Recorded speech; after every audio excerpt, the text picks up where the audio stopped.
Would it surprise you to know that there are weeks when preachers around the world sit down at their desks, read a biblical text assigned for the following Sunday, pause for a moment, and think, huh? If you cling to the notion that your preacher possesses a gift for reading any biblical text with profound understanding and perfect confidence, let me disabuse you of that notion today. That's not to say we don't do our best to read every text as faithfully as we can, not to mention pray fervently for the Spirit's guidance. But there are certain passages that present such an interpretive challenge that we're simply not sure what to preach. I'm afraid today's gospel from Luke is one of those passages. So if you're confused, you're not alone. That's good. Hear this. And his master commended the dishonest manager because he had acted shrewdly. And I tell you, make friends for yourselves by means of dishonest wealth, so that when it is gone, they may welcome you into the eternal homes. If then you have not been faithful with the dishonest wealth, who will entrust to you the true riches? You cannot serve God and wealth.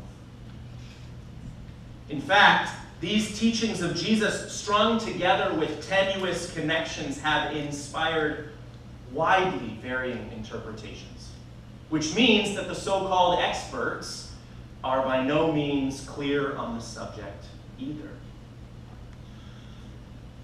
So what are we supposed to do in cases like this?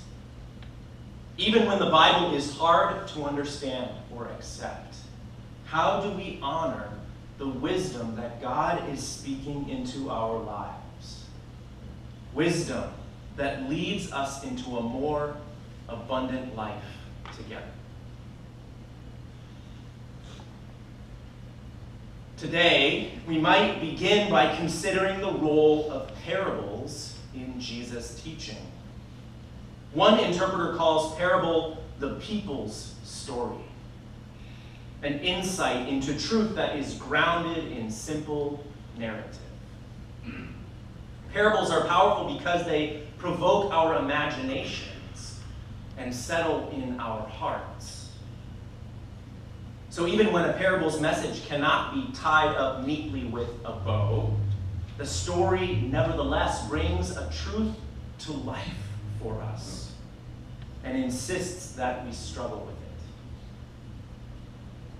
With regard to the parable in today's gospel, the struggle is to know exactly how Jesus expects us to view the character at the center of the story.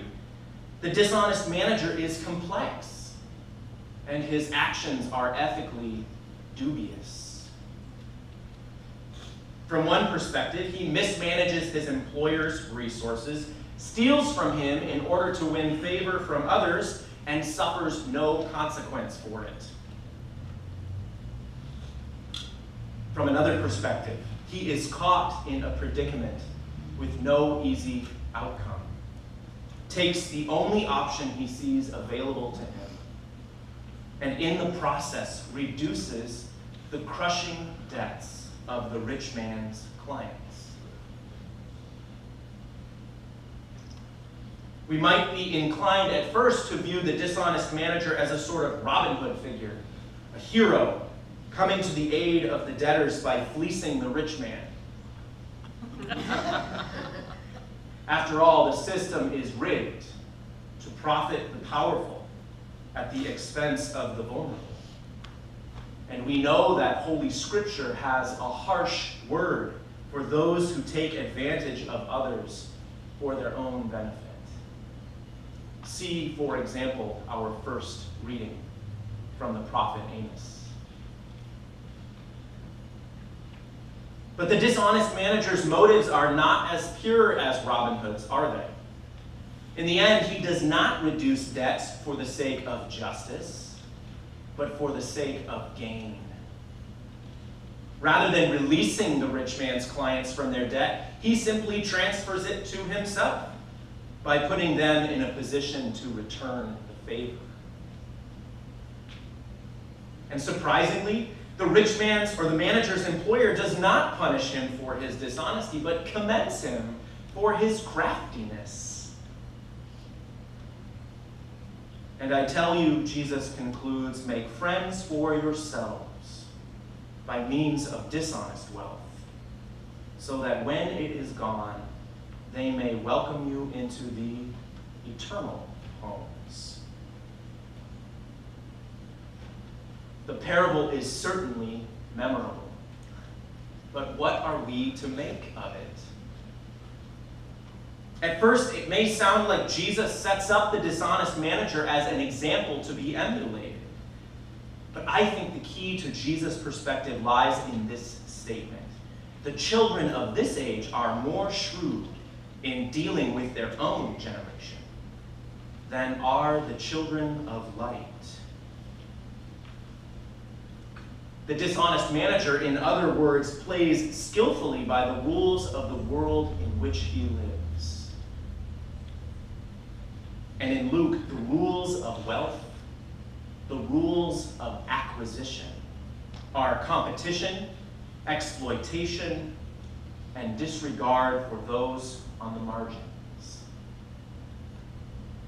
Moneyed lenders charge interest at exorbitant rates. Managers navigate the system by committing fraud, and the poor are relegated to hard labor or begging. Thus, Jesus insists that wealth itself is dishonest, just as the manager is dishonest. Business as usual is broken. What's more, this system is so prevalent, so powerful, that Jesus likens it to an object of worship. Wealth functions like a god, the most common idol on earth, as Martin Luther wrote. And so Jesus presents us with a dilemma. No slave can serve two masters. You cannot serve God and wealth. Suddenly, we are compelled to consider our own place in the story. Which God do we truly serve? And what is that God's vision for human life?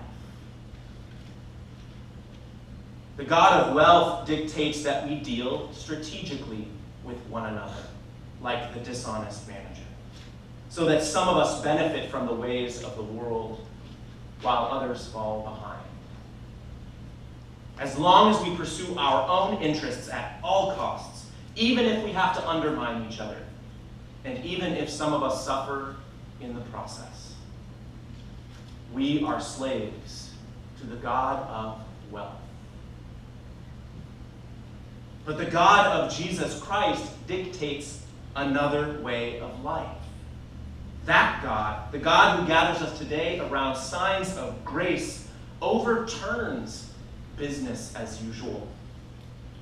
That God condemns the way of competition and exploitation, entrusting us into each other's care by the example of Jesus' sacrificial love. That God gives us people to love and things to use, not things to love and people to use. Dear church, discipleship is not a strategy for personal advancement. Rather, the way of life that Jesus sets before us anticipates a world where there is enough to go around for everyone, where we don't need to be afraid of what we might lose. Living with an eye to our eternal relationship with God, we are no longer preoccupied with securing our piece of the pie, but we can set our sights instead on the richness of a life lived for one another.